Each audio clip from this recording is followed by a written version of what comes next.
Okay, so picture this. In a small town called Shakur in Maharashtra, a horrifying report comes in. A public kidnapping. It sent, as you can imagine, absolute shockwaves through the community.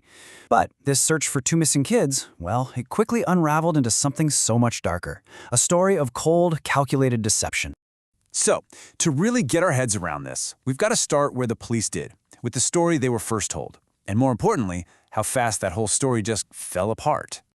So on one hand, you have the story they told everyone, a terrifying kidnapping right out in public. But the truth? The truth was something else entirely.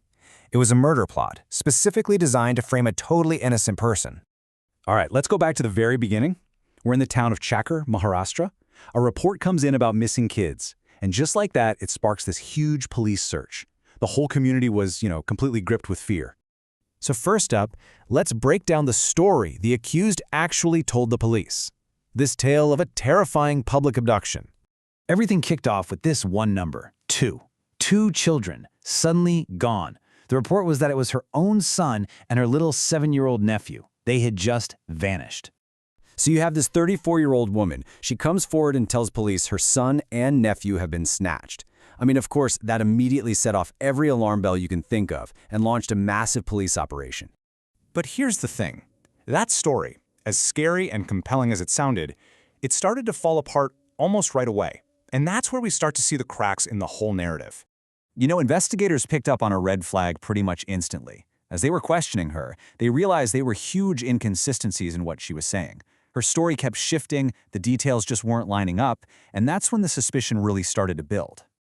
And that led the investigators to ask a really critical question, right?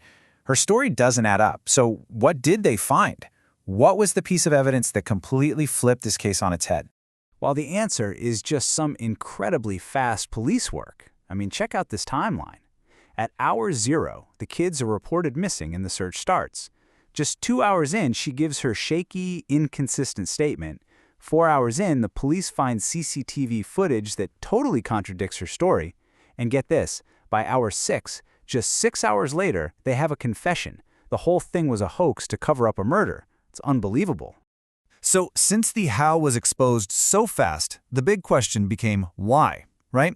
Why go through all this trouble to stage such an elaborate, twisted lie? The answer, it turns out, was jealousy. Yeah, this whole thing was deeply, deeply personal. The accused was apparently driven by this really powerful suspicion that her husband was cheating on her. So this wasn't about ransom or money or anything like that. This was born out of a marriage problem and just intense jealousy.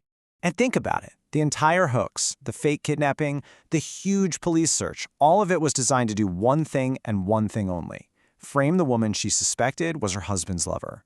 And the plan she came up with was just chilling. It was completely premeditated, and it had 3 main steps. Step 1, she murders her 7-year-old nephew by strangulation.